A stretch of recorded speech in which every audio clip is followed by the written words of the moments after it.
Baik, bismillahirrahmanirrahim. Assalamualaikum warahmatullahi wabarakatuh. Welcome back to my channel.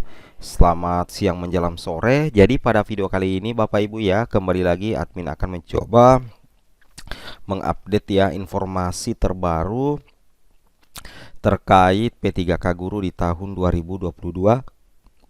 Yang mana di sini ada informasi yang cukup melegakan ya, terkait info yang sangat penting ya di tanggal 16-17 November ya, berlaku bagi pelamar P1, P2, P3 dan pelamar umum.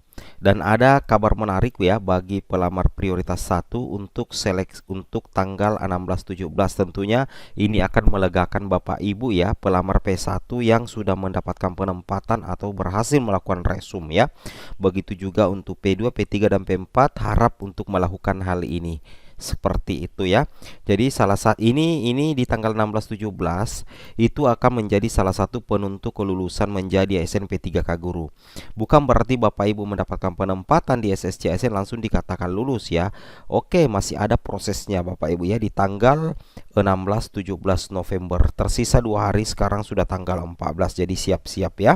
Oke, sebelum kita lanjut, bagi rekan-rekan guru yang baru menemukan channel ini, silahkan ya tekan tombol subscribe-nya dan aktifkan lonceng notifikasi agar setiap hari Bapak Ibu bisa mendapatkan informasi ya terbaru dari kami.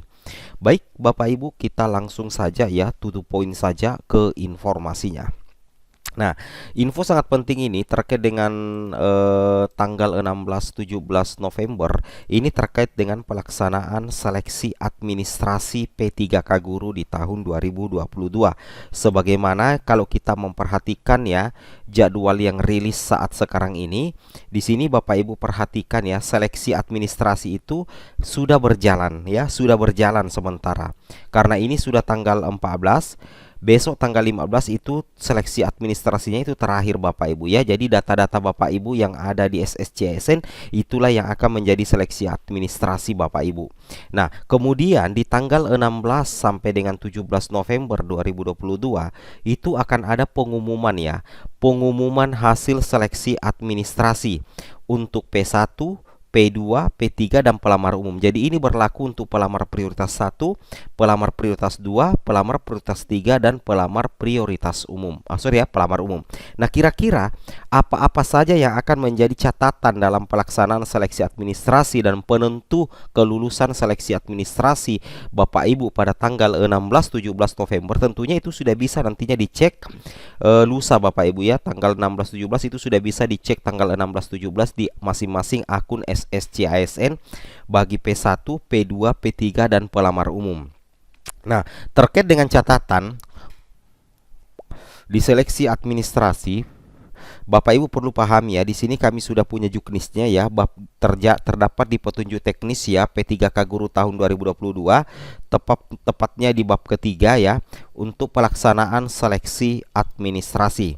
Jadi Bapak Ibu perlu perhatikan bahwasanya seleksi administrasi bagi pelamar prioritas 1 ya. Jadi ini bagi pelamar prioritas 1 ya, dalam hal ini guru lulus passing grade itu menggunakan hasil seleksi administrasi P3K untuk jabatan fungsional guru pada tahun 2021.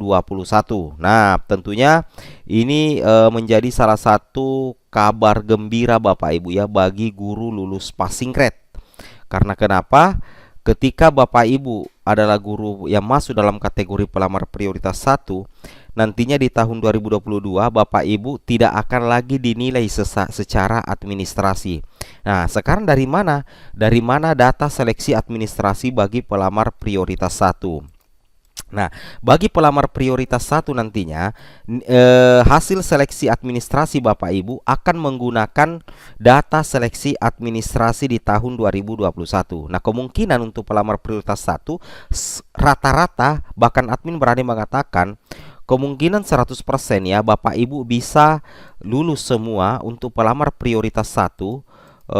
Untuk pelamar prioritas 1 di seleksi administrasi pada tanggal hari ini ya, sampai pengumuman tanggal 16-17. Kenapa?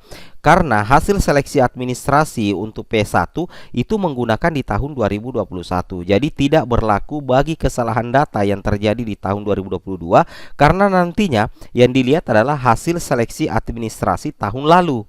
Itu kalau kita berdasarkan di petunjuk teknis P3K Guru pelaksanaan seleksi administrasi yang yang dikeluarkan oleh Kemendikbudristek secara resmi. Nah, sedangkan yang was-was yang wajib betul-betul diperhatikan yaitu adalah bagi pelamar prioritas 2, kemudian pelamar prioritas 3, dan pelamar umum. Kenapa admin katakan ini was-was di pengumuman seleksi administrasi? Karena nantinya untuk seleksi administrasinya itu langsung dilakukan pada tahun ini, tahun 2022 Bapak Ibu ya, dan dilakukan oleh Panselda atau Panitia Seleksi Instansi Daerah. Nah, kira-kira untuk pelamar P2, P3 dan P4, data apa yang dilihat? Data apa yang diperhatikan? Di sini sudah kami tandai ya, langsung kami tandai ada 4 data Bapak Ibu ya untuk pelamar P2, P3 yang akan mengikuti seleksi administrasi. Pertanyaannya, bagaimana dengan pelamar P1 yang turun prioritas yang akan mengikuti seleksi kesesuaian? Nah, untuk pelamar P1 yang turun prioritas berarti nantinya akan menjadi yang berhasil turun prioritas, maksudnya berarti akan menjadi P2 atau P3, berarti ikut juga di seleksi administrasi di tahun 2022. Beda kalau pelamar prioritas 1 yang langsung mendapatkan penempatan atau yang masuk waiting list, itu berarti menggunakan di tahun 2021. Nah, jadi siap-siap ya yang di sini untuk pelamar prioritas. Yang pertama itu mencocokkan kesesuaian data diri dengan nomor induk kependudukan. Jadi pastikan NIK Bapak Ibu itu sudah valid ya, sudah valid dengan Dapodik dan sudah valid dengan data Dukcapil. Dan saya rasa sudah valid Bapak Ibu ya. Kemudian Bapak Ibu cek lagi kesesuaian data kualifikasi akademik Bapak Ibu dengan kebutuhan P3K untuk jabatan fungsional guru. Saya rasa Bapak Ibu sudah cek, karena pada saat Bapak Ibu melakukan resum pendaftaran, tentunya di situ Bapak Ibu sudah sesuaikan antara ijazah dengan linearitas. Nah, seperti itu ya. Kemudian Bapak Ibu melakukan pengecekan nomor ijazah dan bidang studi pada program pendidikan profesi bagi pelamar yang telah memiliki sertifikat pendidik dan melakukan pengecekan keabsahan ijazah pelamar. Nah, seperti itu ya. Jadi nantinya untuk verifikasi dan validasi data persyaratan sebagaimana dimaksud, itu nantinya mulai dari angka 1 sampai 4 itu dilakukan melalui sinkronisasi secara otomatis melalui sistem. Jadi Bapak Ibu ketika datanya sudah valid, nanti Bapak Ibu sudah tidak perlu lagi melakukan apa-apa, karena nantinya itu akan ada sinkronisasi secara otomatis melalui sistem ya. Itu yang harus Bapak Ibu lakukan. Nah, pertanyaannya sekarang, apakah pelamar prioritas 1 yang turun prioritas harus mengikuti seleksi administrasi seperti P2 murni? Itu betul Bapak Ibu ya, karena posisi Bapak Ibu meskipun data P1 Bapak Ibu terekam, tapi data P1 itu akan dipergunakan di tahun depan. Sedangkan posisi Bapak Ibu ketika sudah turun prioritas berarti Bapak Ibu itu sudah menjadi P2 dan P3 di tahun ini. Nanti setelah Bapak Ibu anggaplah Bapak Ibu tidak lulus, Bapak Ibu akan kembali ke P1 untuk seleksi di tahun 2023. Nah, bagaimana dengan guru lulus passing grade P2 dan P3 juga yang muncul notifikasi mohon maaf formasi pada instansi sudah tidak tersedia, Anda tidak dapat melakukan pendaftaran ini? Apakah akan ada pengumuman seleksi administrasi?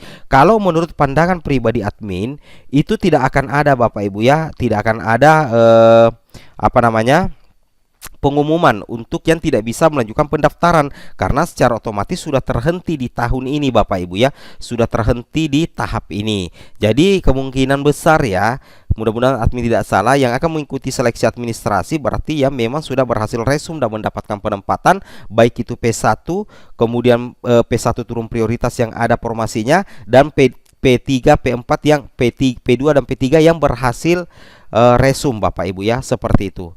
Oke ya, mungkin cukup sampai di sini informasinya. Assalamualaikum warahmatullahi wabarakatuh.